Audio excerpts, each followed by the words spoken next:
Hello everyone. Today I have the new Legion Go S here with me with a Z1 Extremr processor and SteamOS. This is the first device to feature SteamOS, so it's very exciting.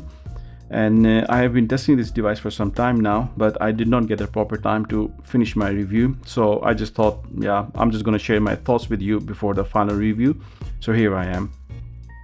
So let's just start with the specs first. It has an 8-inch display, a micro SD card slot, 2x USB 4 ports, 32 gigs of memory, and the Z1 Extremr processor, of course. Overall, it's a great little device, and I'm really happy to see SteamOS running on this device, as Windows has a lot of clutter. So if you're gonna play games on the Windows, you really have to find your way left and right before you can really make it happen.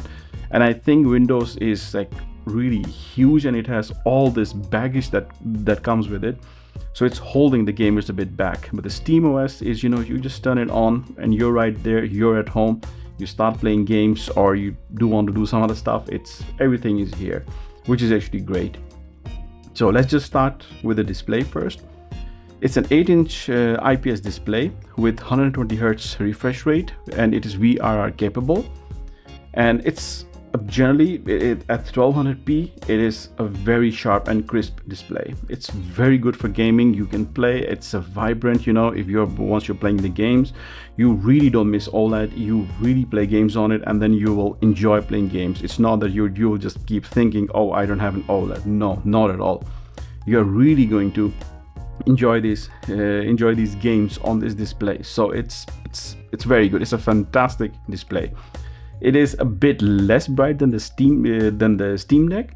Before I thought it is a bit brighter, but I took them outside in the sun, so I just wanted to see in the direct sunlight how they're going to perform. The Steam Deck was a tiny bit, but it was a bit brighter than this one. So that's just for you to know. But other than that, both are great displays, of course, and this one is no exception. So if I can just show you this side by side, these are the two consoles. If I just turn it on, the Steam Deck, and then you'll see, and just don't mind the screen protector on it. There's a screen protector, and you just see a bit weird, but yeah, overall it's a great display. So it's actually really a great device. It's really well made, and it's really well balanced. Once you're holding it, you will see that it's really good device, and you just hold it, it's not like slipping from your hands or something, or it's not like really falling down.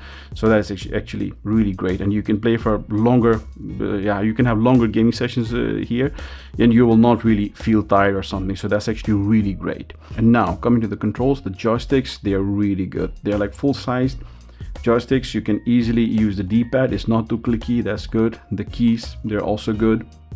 Nothing to complain about, and nothing like really exceptional about it, but they just work great.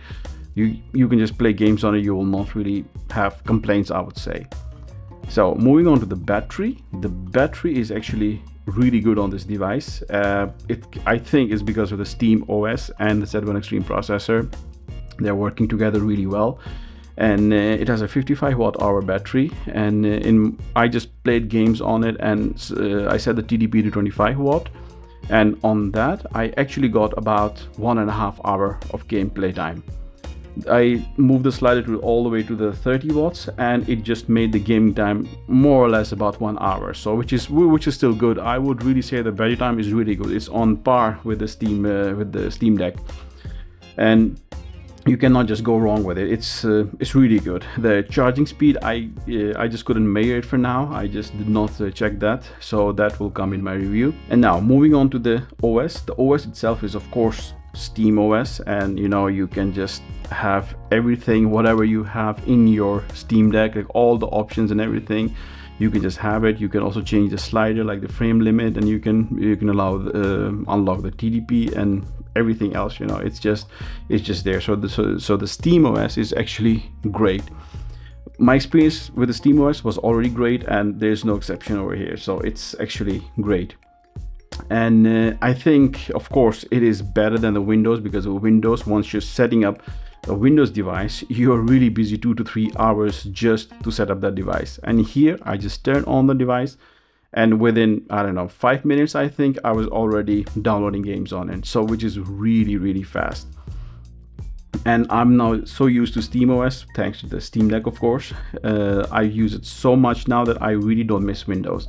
The only thing that I miss on SteamOS is actually the Game Pass, because there's no native app for that. And I really wish that Microsoft will release a app for this. So let's just hope they're going to do that. So moving on to the games they just run better on SteamOS, hands down.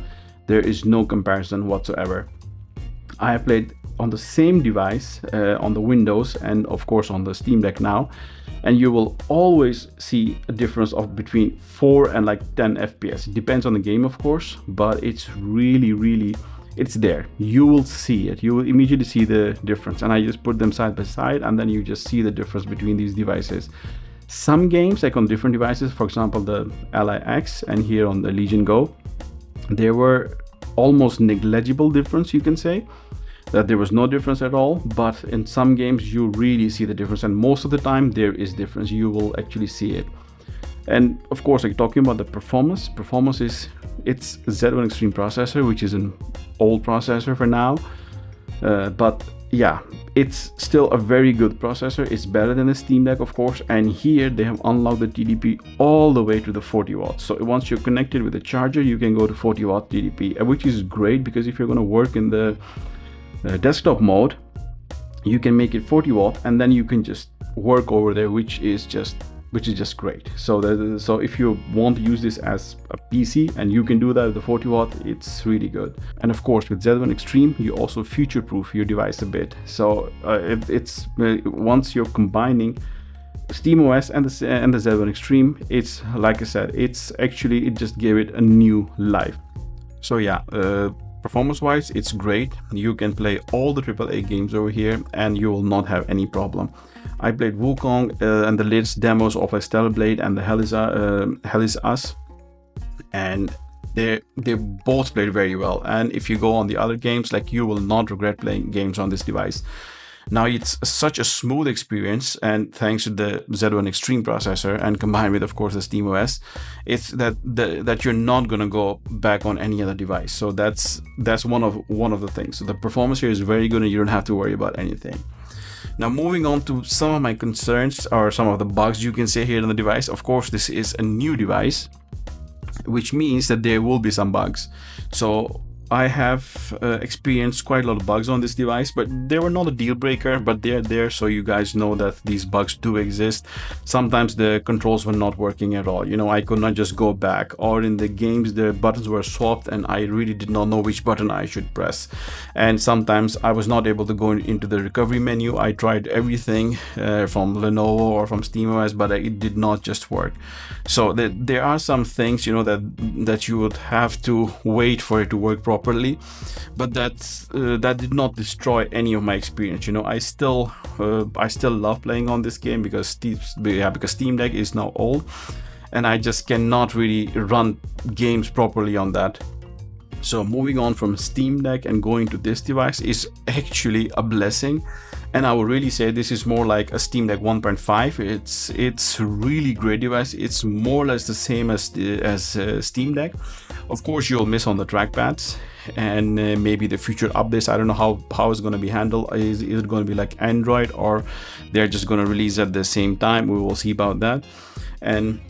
But overall, the experience is great. Yeah, if once you're gonna play the games on it, you will not go on any other device. That's my opinion for now. And one other complaint that I have is actually the fan noise. I think in the future updates, Lenovo is gonna fix that, and they're just gonna make it less loud, I would say.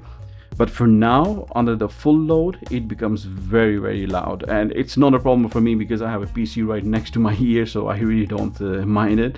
But it's a loud handheld. And the last thing is about the speakers. The speaker quality is good, but sometimes you'll hear this cracking sound from it. So I think that they're working on a solution for that, but we will see about that when they will release the new drivers or like the BIOS to fix this device. So let's just see how it goes in the future. But overall, it's been a very positive experience, and I think this is the new way to go. And if you're looking for some new device, I think this is really a strong contender for you guys. So Now, hopefully the review will also come soon. Overall, it's a great choice.